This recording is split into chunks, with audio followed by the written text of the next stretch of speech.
Oh, this is how the legend ends, before it even begins. Dying from bandits on a bridge. Hello everyone, it's been a long time. Today we're gonna do something a little bit different. Yeah, drinking dope turned me to a superhero, yeah. We are going to peak nerddom. I'm gonna play Dungeon World by myself using the Mythic GM emulator. Solo RPGs are something that's really fascinated me over like the entire course of 2024. At first, I thought I wanted to try Ironsworn, but I didn't really want to learn a whole new system. So I'm just going to go with Dungeon World and use the Mythic GM emulator. Our character, or my character, but really our character, was built using class Warfare. We'll go into the more specifics of that a little bit later. And this is actually the second time that I'm filming this. Take one covered a lot of really boring exposition. So I'm just going to tell you what that exposition is right now so we can jump right into the adventure. This campaign is all about a man named Cateus. Now, Cateus is a Dragon Knight Squire. In other words, he is training to become a full-blown Dragon Knight in the Kingdom of Skaladan, which is the kingdom of the Dragon Scaldera. There's a lot to unpack here. This entire campaign is being set in my homebrew world where there are dragons that rule over kingdoms that are administered by archdragon knights and have a whole order of dragon knights below them. None of that really matters though. What does matter is that Cateus has failed at passing the final exam to go from being a Dragon Knight Squire to a full-blown Dragon Knight 4 times. The head of the Dragon Knight Order, a woman named Lady Salis, has told Cateus's mentor, Sir Marius, that this is Cateus's last chance. He's 26 and all the other squires are 18. How do you do, fellow kids? So he is on his last leg. Now, in order to become a full-blown Dragon Knight of the kingdom or the protectorate of Skaladan, you have to go and embark on a quest and help a village. Cateus has been having a lot of trouble with that though because he's incredibly selfish and he has anger problems. Every character I've ever played has just been myself. But according to Sir Marius, he is the greatest swordsman that he's ever seen come through the Dragon Knight program. So Sir Marius told Cateus that he needs to go to the village of Vixusta, to the north of the capital city of Vaiaca, because they are kind of under attack by a bandit king. And that's pretty much what we covered in the entire 30-minute prologue thing that I'm scrapping because it was a lot of showing of nothing really exciting. So where we're picking up is Cateus, our protagonist, is on the road going north from Vaiaca to Vixusta. Now this is truly our first real scene. So what we are going to do first is we are going to roll on our event focus action. I'm sorry, our event focus table. This will tell us what sort of scene that we're coming up to, because all we know is that Cateus is on the road north from Vaiaca to Vixusta. Now, this is sort of grassland, feudal countryside. He's passing by farms, nothing truly exciting or eye-catching, unless the roll tells us otherwise. So what we're going to do first is we're going to roll our percentile dice to see what sort of event comes up. And it is a 77. Also, I've never played a solo RPG before, so we're all learning together. So 77 is an ambiguous event. Now we need to figure out what is the event meaning. Now, ambiguous events are they're meant to be ambiguous. A lot of times it's just flavor, or maybe it's foreshadowing. So let's roll on the percentile dice to see the action. 82. Activity and subject. That is 93. Weather activity. Okay, cool. I think I have a very rough idea of what we're gonna do here. Before I do that, we need to see what sort of consequences there are, or not consequences. We need to see if the scene is going to be altered in any way, shape, or form. So what we're going to do is we're going to roll the D10 and see. Okay, we do roll under the chaos factor of 5. So the way Mythic GM Emulator works is when you start your adventure, your chaos factor is always 5. This is sort of how crazy things get. Anytime you play out a scene where things aren't necessarily in your control, the chaos factor goes up. If you are in control, it goes down. It just sort of affects how often you say yes. Because we rolled a 1 and the chaos factor is 5, that means the scene is modified. And because it's an odd value number, that means that it's modified into an altered scene. If the scene setup is altered, use logic to figure out how the scene that actually begins is not the one you initially came up with in the scene setup, but then, oh wait, we were supposed to totally set up the scene first. So my initial thought was that because it was an action that affected the weather. So I was thinking on the road north, Cateus probably encountered some really bad weather, like a thunderstorm, a torrential downpour. But this is an altered scene. It's not an interrupt scene, it's an altered scene. So I think what we're going to see is in my homebrew world, where we are is sort of on... It is the capital. It's nestled in amongst a backdrop of mountains, but it is also on the borderlands between the red dragon domains and the white dragon domains. So I think that what we actually see is a snowstorm. Cateus is walking down the road. The road's like totally bare. He sees, on either side there's farms amongst the grasslands. Not necessarily farms. I would say because it's grasslands, it's probably pastures. And so there's like sheep and, other grazing animals. And he feels this strong breeze come in, this like unnatural breeze. And all of a sudden it gets incredibly cold and he looks up and there's like pieces of snow start falling on the ground like unnaturally. He like looks up and he sees that there is 2 dragons sort of sparring, and they're both white dragons, which is uncommon to see in this part of the country, which is foreboding, or this part of the world. Do the white dragons notice him? We are going to ask the fate chart. I'm going to say highly unlikely. We're at Chaos Rank 5. I'm saying very unlikely. So I asked if the dragons notice him. So if it is a 25 or under, they do. If it is above a 25, they don't. And it's a 77, which I believe is an extreme no. No, it's not. It's just a no. The 2 white dragons are sparring over top of the mountains that lie to the north and northeast of the road, and bits and pieces of like snow and ice are falling from it. It's affecting the weather like as a storm tempest comes up. Cateus looks over and he kind of like gets ready for go time, basically, but it doesn't look like the dragons notice him. Now, a detail I forgot to mention is Cateus is joined by his red crystalline companion named Friedrich.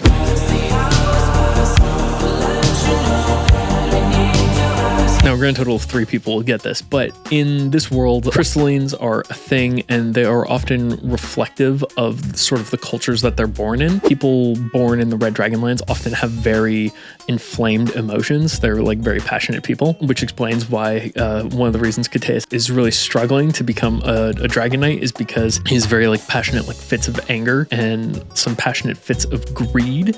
And the greed actually has to do with one of his specializations from class warfare, but we'll get into that later. And so Friedrich is kind of there to like calm him down. So Cateus ducks behind, maybe there's like a broken down cart in the middle of the road, and Cateus ducks behind it, and he calls to Friedrich. He's like, Friedrich. And Friedrich is just like kind of waltzing about, and he goes, oh, and he like kind of joins. And Cateus goes, do you see that? Friedrich's like, there appears to be a... Do I want to go French or German? I'm going to go French because I like doing it more. Mr. Cateus, there appears to be a couple of white dragons fighting up there. And Cateus is like, do you think they've spotted me? And he like looks up, and they clearly haven't spotted him. He's like, no, they are clearly just busy with their own whatever it is that they are doing. Cateus is like, what do you think this means? Friedrich is just like, well, I mean, surely white dragons this far south, that is not a good omen. There are maybe tensions flaring up, and Kates is like, man, nobody tells me anything. Friedrich is just like, but you haven't noticed, and Kates is just like, no, I haven't noticed. All I've been doing is messing things up, Friedrich. Friedrich's like, Kates, you need to give yourself a break. You are a very passionate person. There is not enough passion in the world.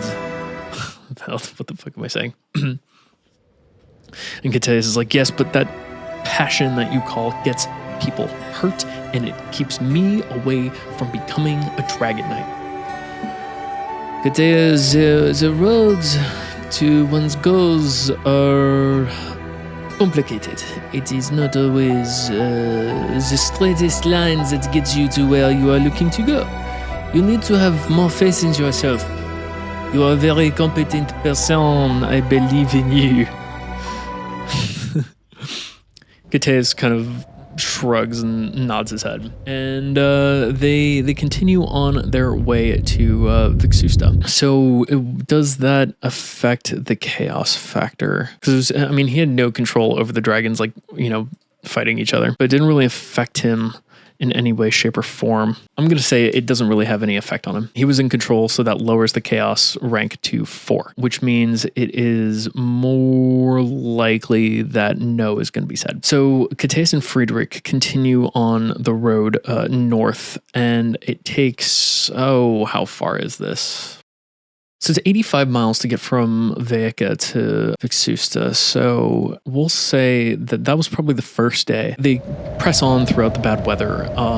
And it's definitely a lot colder, but I think Kates probably has warm weather clothing. I haven't mentioned it now, but he has like short auburn hair that's like cut kind of poorly, clearly probably by himself, and like has like stubble that is poorly shaven, sort of like me. And he's probably 5'10", like medium build. And then Friedrich is a crystalline, so he is made of crystal, and he has kind of like sort of a mischievous old man type like look and demeanor, like carved into him. So he's just ruby crystalline, like, you know, he's made of ruby crystal, but, you know, he has kind of like a pleasant, like, you know, lighthearted face. We'll say they make camp, they consume a ration. And is this danger? I mean, they were in the wilderness, so they probably do each take watch through the night. Does something approach the camp? Oh, wait, this is a great thing for the fate chart.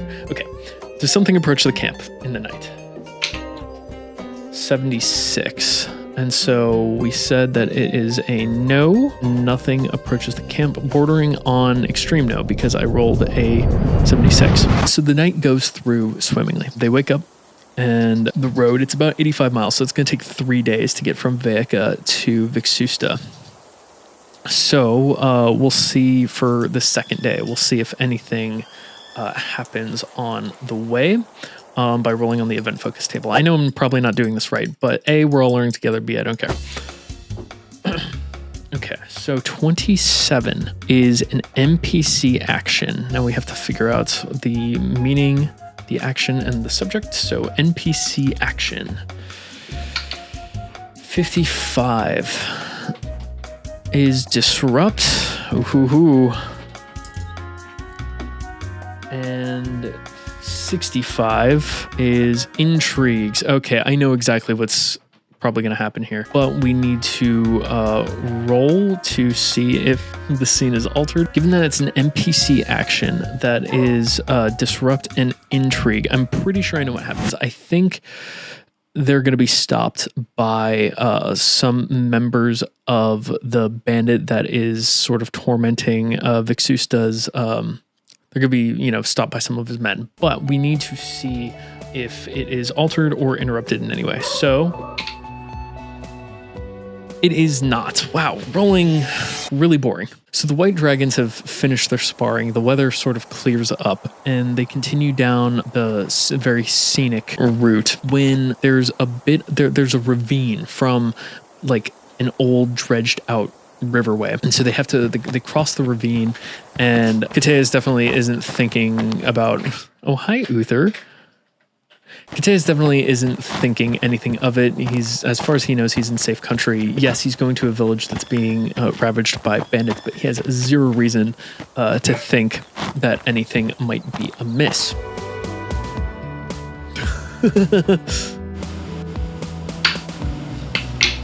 So Kateas and Friedrich start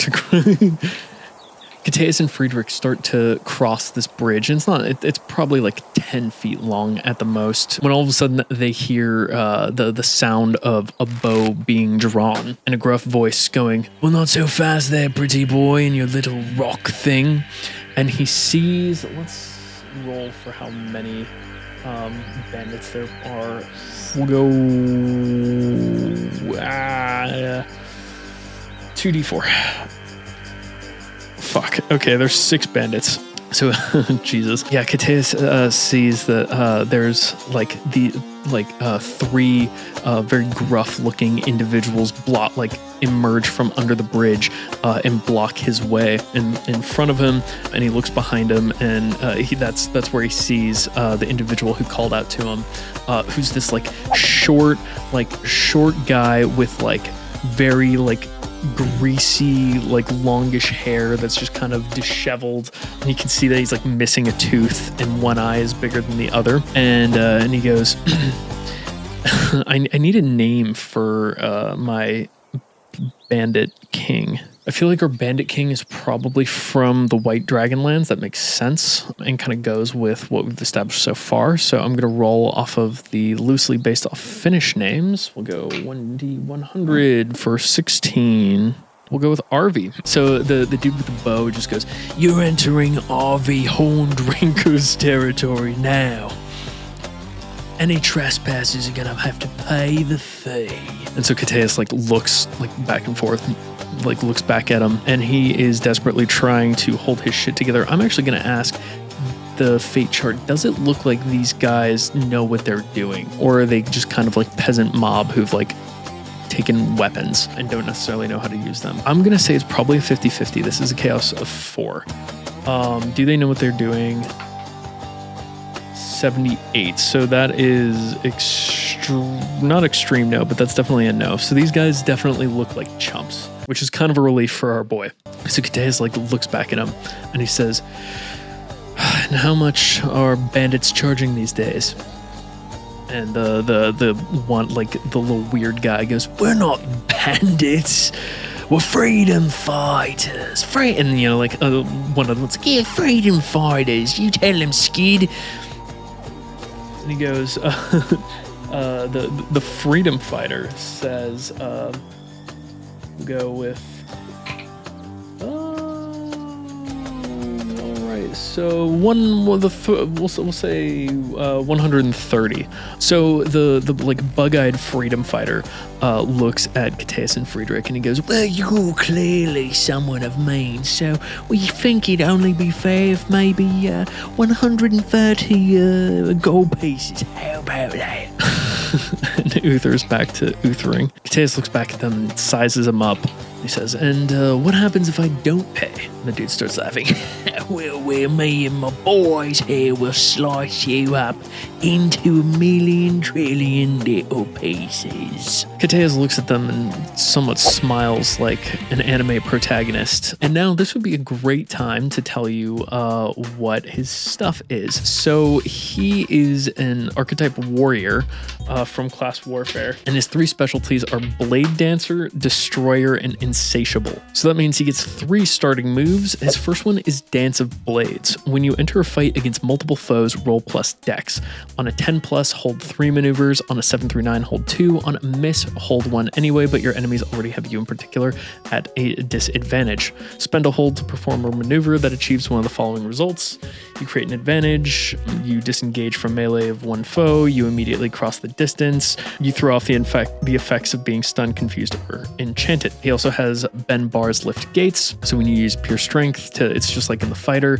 And then he has Herculean appetites, which means he has two things that he has a Herculean appetite for: fame and glory and mortal pleasures. While pursuing one of those, if you'd roll for a move, instead of rolling 2d6, you roll 1d6 plus 1d8. If the d6 is higher than the pair, then there's a complication. That being said, yeah, so he's on the bridge, and he starts to laugh when the little bug-eyed weirdo says that they'll cut him up into a million trillion little pieces. And Cateus is armed with a greatsword, and he has a dagger as well, and he has like a chainmail over top, but I don't think he's wearing his chainmail just because he probably wasn't expecting to get attacked. That's why he's still a squire, not a knight. So he just kind of laughs this off, and he goes, "I'll take my chances," and he draws his greatsword.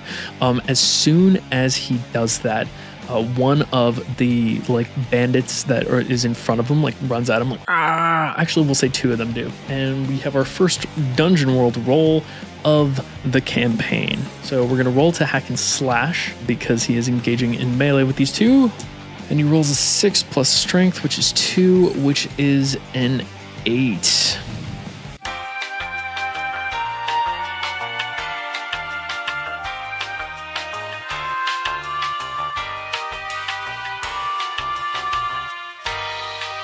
So the two bandits both run at him. One is armed with a pitchfork, the other just has a measly dagger, and he rolls an 8, so they get to say their piece on him. So he draws his greatsword as he runs at them, and his damage is a d10. So Uther, I'm gonna need you to move.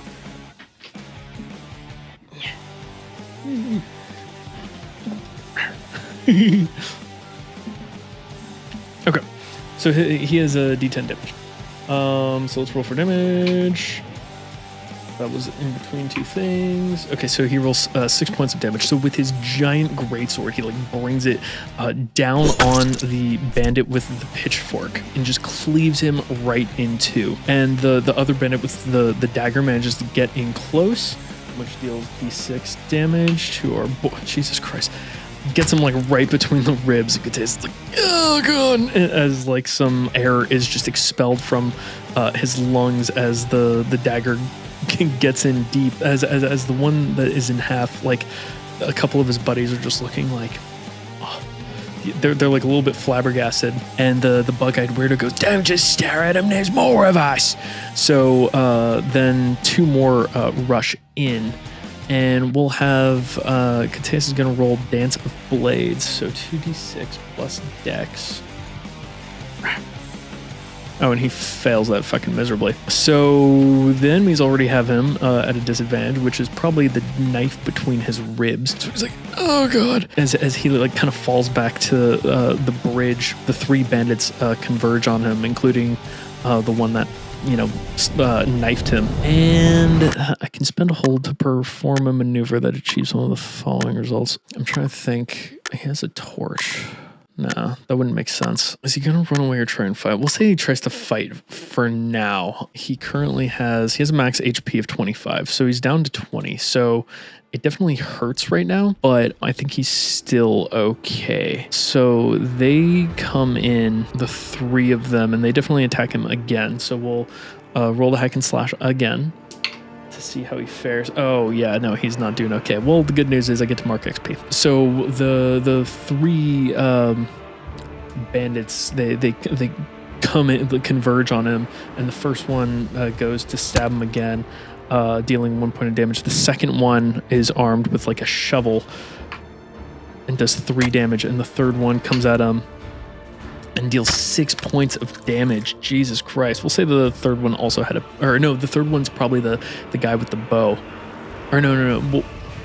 Yeah, whatever. We'll say the guy with the bow shot it. Although that wouldn't be hack and slash, would it? Look, you get to see me be a kerfuffle and not know the rules. Whatever. So the third one goes and stabs. Oh god. So he's getting the shit stabbed out of him as he loses 10 points of health. So he's down to 10 HP, and he calls out, he's Friedrich, do something! So we'll bring in Friedrich. Friedrich is very emotions wise. He's an archer and he's cunning. So he probably calls out to Friedrich, and in the course of all the chaos, I think Friedrich probably slipped over the edge, and he made some ground between him. So we're gonna roll for Friedrich to do his thing. And Friedrich rolls a 9 plus quality. He has a quality of 1, so that's a 10, which is amazing. So he does it incredibly well. So Friedrich lets loose 3 arrows, dealing 1d8 damage each. Maybe that's a little unfair, but it's my game, so... Oh, fuck yeah. So Friedrich fires 3 arrows that, go through the faces of all 3... of the bandits that are attacking Cateus. And they slump over, and he's as he's struggling. So now there are, let's see, one of them's in half, 3 of them are dead. The one with the bow is just kind of looks up at another one of the bandits. I'm not even gonna roll for morale. They immediately break and run. And Friedrich calls out, he goes, should I put a stop to them? Cateus is just no, help me, you dick. Oh, God. As he's bleeding on the side of the bridge, he's dropped his greatsword, whatever. He's ugh. Friedrich sees that and he's right away. He's not English, and he goes, right away. And he comes over to Cateus and starts patching his wounds. Now the question is Friedrich capable of stitching up wounds very well? So we'll have to go to the fate chart for that. How likely do I think that would be? I could totally see Friedrich being very capable. I think being a sort of, well, no, you know what? I'm going to say, I'm going to say it's likely that Friedrich knows how to at least patch up a wound. You know what? No, I'll say somewhat likely. 21. Yes, he does know how to patch up a wound. So, Cateus is oh God. Oh, I'm dying. Oh, this is how the legend ends before it even begins. Dying from bandits on a bridge. And Friedrich's stop moving. You're making it very difficult to sew you up. And Cateus is oh God. Oh, I'm seeing stars. Oh God. Oh, I feel cold. And Friedrich is stop being such a drama queen. Settle down, Cateus. I'm going to, this is only take just a moment. And he finishes patching him up, and he's Friedrich, how far away are we? And Friedrich's we are about halfway between Veka and Vixuna. And he's oh no. So it would take just as long to go back as it would to go forward. And Friedrich's do you want to give up on your dreams of being a dragon knight? And he's no, just let me takes a bite of some bread. He's I guess we should probably see what these guys had on him. And then Friedrich's yes, that would be very, very smart to do. I know one thing that they have on them, because this is technically an intrigue event, but first, I also didn't roll to see if it was altered. Yes I did, and it wasn't altered. Okay. I'm gonna roll on Perilous Wilds' treasure thing. We'll say there's probably just one. And I'll roll the d12, because that's what it's called for. So 7. And then I'll roll the d12 again, so it's a utility item. 11. A pet or a mount. So we'll say that the bandits ran away, and Friedrich starts looking through the bandits' pockets and looting them, and he doesn't really find anything too notable. Just their shitty weapons. They're wearing rags, but he does find dropped by the one who ran away is a scroll, and he picks it up and he hands it to Cateus, and he's I found this on the road there. And Cateus takes a look at it.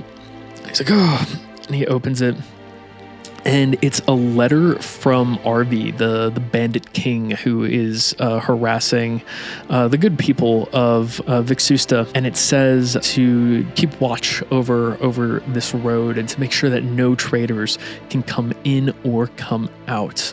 Which I'm just going to write that down. And it says, rob them blind and take it back to the hideout. So Cateus reads that, and he's oh, great. Friedrich, can you go and, you know, see? I just need a minute. So Friedrich goes, and he takes a look, and he hears like a. That was terrible. He hears under the bridge, and he sees that there is a horse and a cart. He comes up and actually, well, you know what? I'll ask the fate charge. He definitely sees that there's a horse. We'll see if there's a cart. I'm gonna say it's 50-50 because part of it is likely because they're robbing traders. The other part's unlikely because then why wouldn't they have seen it? You know what I mean? So whoop. 28. Is there a cart? There is, because that's under the 35. So there's a cart, and he says, there is a horse and a cart underneath the bridge here. It is a miracle. There's like, Friedrich, I need you to put me in that cart, and we need to get him to Vixuna. And Friedrich is like, whatever you say, Cateus, whatever you say. So the crystalline loads our intrepid hero into the cart, and they continue to Vixuna. Hello, Editor Austin here. I regret to inform you that I kind of lost the audio on the original clip.